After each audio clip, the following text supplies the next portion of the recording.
For marginalized women, the issue of silence is exacerbated by the intersectionality of race, class, and sex.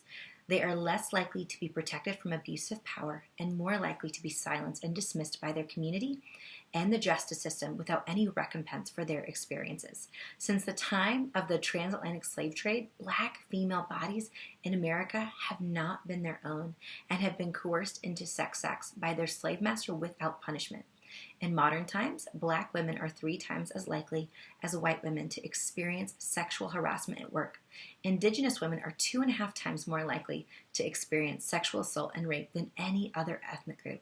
And undocumented, immigrant, low-wage earning women tend to be placed in situations of greater vulnerability and through policy can be denied access to justice.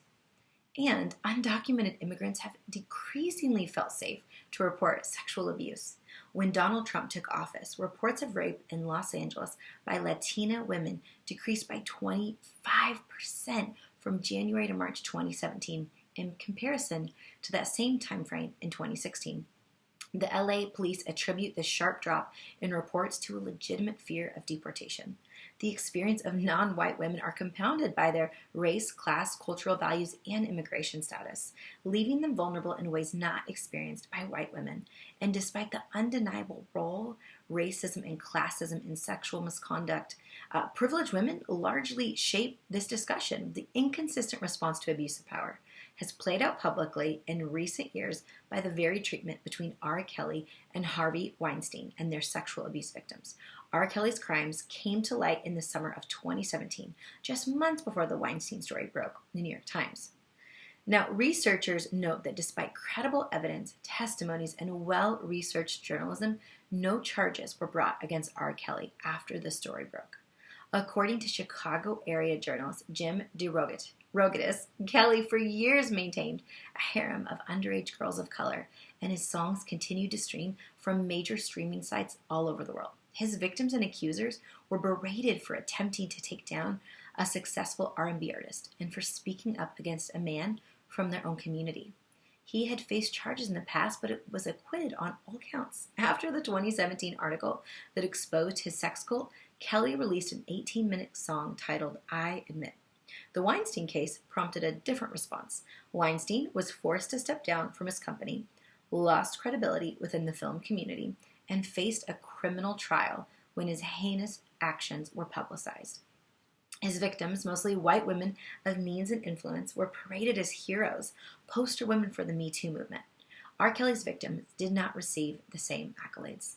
Now, long before journalists exposed the abuse suffered by mostly white, rich, and famous women, ordinary women who worked at fast food chains, hotels, churches, universities, athletic clubs, and elsewhere have attempted to report misconduct at the hands of abusive leaders, yet did not attract the media attention or the legal defense that would have highlighted their injustices, let alone prompt lasting institutional change. As Bell Hooks, Angela Davis, and many other leaders and activists have noted, many Americans are primed to lean in and listen to white women, especially if they have an established platform, while ignoring, downplaying, or ridiculing women of color who speak up. The hierarchy of who will be listened to, who will be believed, who will be silenced, and who will be dismissed has been set thus far by the media, the justice system, and patriarchal cultures that have saturated church and state. That must change in order for all women to be protected, supported, and heard. Tarana Burke, founder of the Me Too movement, shared in an interview with Time, "Sexual violence knows no race, class, or gender, but the response to sexual violence absolutely does. Until we change that, any advance that we make in addressing this issue is going to be scarred by the fact that it wasn't across the board. Every woman deserves to be heard, respected, and dignified as she bravely speaks up, not deported, fired, shamed, excommunicated, or even worse." In faith contexts, many Christian women in well-meaning spaces have been taught that they are the helpmeet from Genesis 2:20, which many interpret as an invitation to be meek, obedient, quiet, subservient beings to men, which only perpetuates a patriarchal narrative that can be harmful rather than helpful. The idea that a woman's role is to help goes off the rails when a woman, in the name of God, is expected to emotionally, financially, or even physically bleed simply to meet the demands of the unjust power brokers in her world. No woman should be forced to set herself on fire to keep those who harm her warm. That is not the instruction of the scriptures, nor does it embody the love of God. Helping as sacrifice is beautiful, but if helping bolsters an imbalance of power, it's no longer helping. It's injustice. Many women around the world find themselves trapped in unjust systems where to stay in the room or have a voice, be it in the office, the church, the healthcare system, the country, politics, education, or even athletics, they must stick with and defend the one who let them in as they continuously prove their worth. If the gatekeeper believes they hold less value than a man, they will be treated as such, regardless of any female-friendly ethos of the business, the organization, the church, or even community. What is on paper is not always in practice.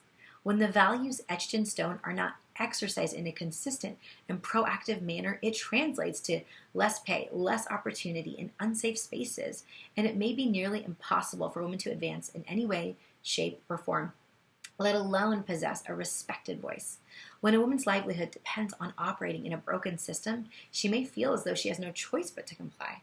And if the gatekeeper causes her harm by emotional, physical, or sexual harassment, she is forced to deal quietly with the negative social, emotional, and physical consequences for fear that she may lose her income, community, home, or standing. With so much at risk and few options, she finds herself forcefully corralled into broken systems and unable to rise above them. And more often than not, the power players who are making decisions benefit from that broken system and believe everything's just fine. Things don't need to change. This is just the way things are.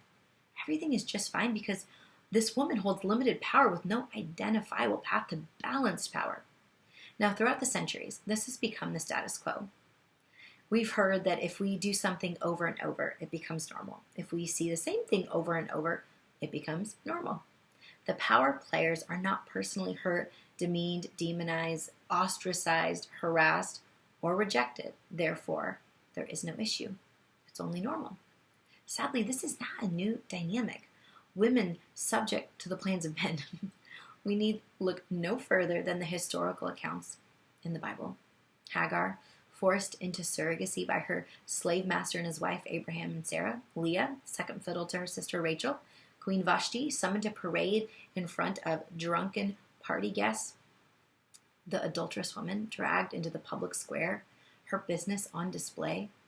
Now, without agency to harness against the power players of their time, women of the Bible were subjected to the cultural norms, rituals, and humiliation that were both legal and socially acceptable in their day. They were likely familiar with the laws of the land that hindered their safety, security, and well-being, and barring a few exceptions, had little political or financial power to fight for rights for themselves or other women. In their day, they could not escape the consequences that came with womanhood. In our day, the systems women combat when they speak up leave them with battle scars. Little do we know how long those scars take to heal when women have been hoodwinked, hushed, and reduced to nothing. And we must take this issue so seriously. Our sisters who've been harmed and silenced deserve our compassion. They deserve a listening ear. They deserve an ally to walk with them to their resurrection, for their reconciliation, and for their redemption.